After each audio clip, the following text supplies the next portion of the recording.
Kasus Nikita Mirzani, ya,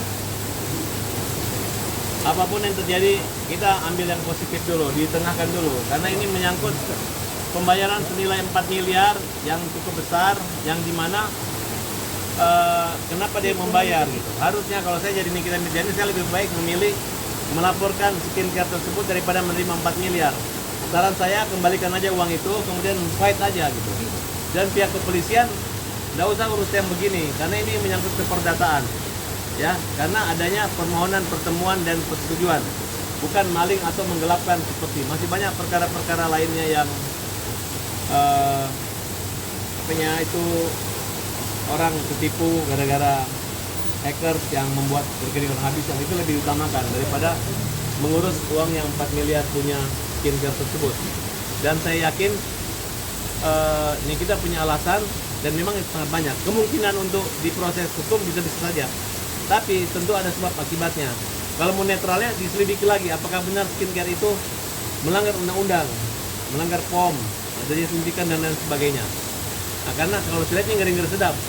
Kalau tindak pidana kejahatan ekonomi mencari mata pencarian dengan cara-cara seperti ini, itu sangat akan merusak para tiktoker atau maupun youtuber.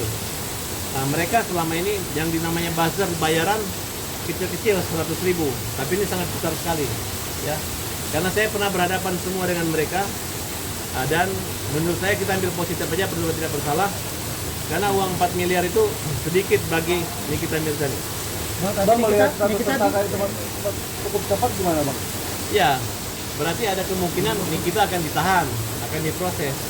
Tapi menurut saya rasa kalau Nikita misalnya dalam keadaan hamil atau dalam keadaan tidak ada jaminan cek atau uang atau ada barang yang disita, saya rasa polisi nggak perlu melakukan penahanan Nikita. Karena biar bagaimanapun kita harus hargai Nikita, bahwa Nikita itu adalah korban di sini, di mana anaknya tersangka harus laporan. Supaya nggak elok kalau tiba-tiba dia ditahan, kan tunggu ada waktu gitu, dan tidak perlu terburu-buru.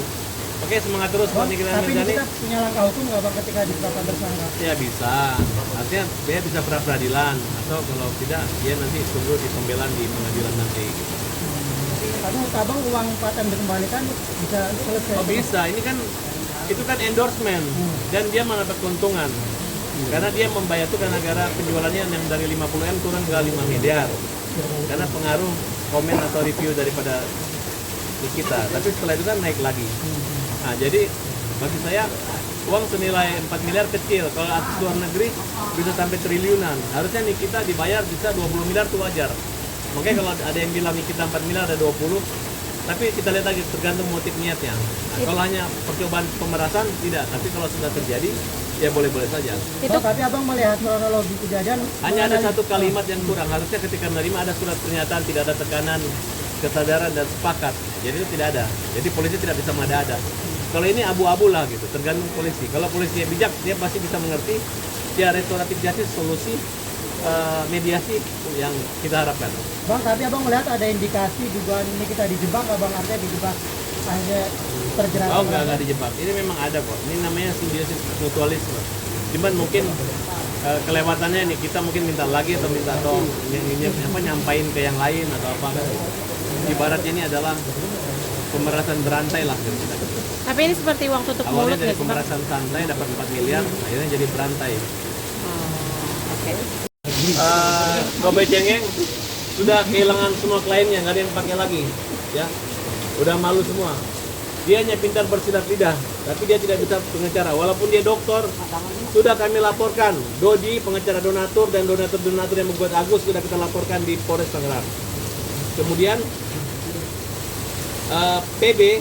PB itu tahu kan bosnya Eki nih, dia itu sudah kita laporkan. Kita anggap dia tidak sarjana hukum. Agus lapor tidak sarjana hukum dan surat advokat dilakukan. Karena di Nopi ada bukti surat pengunduran diri, dia pakai kantornya. Saya pakai kantor Klarisma. Dia yang mengatakan setuju uang dihabiskan di NTT. Dia yang mengatakan sudah kelar semua. Dia yang ngejek-ngejek kami semua.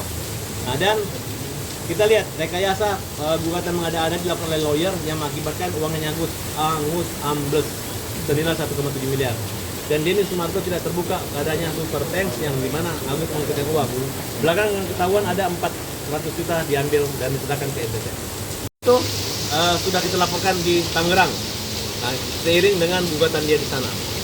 Karena secara etik kita bingung, dia nggak ngaku organisasi advokatnya apa. Mereka ini nggak tahu teman kuliahnya siapa, dosennya siapa, nggak tahu, tiba-tiba sarjana aja.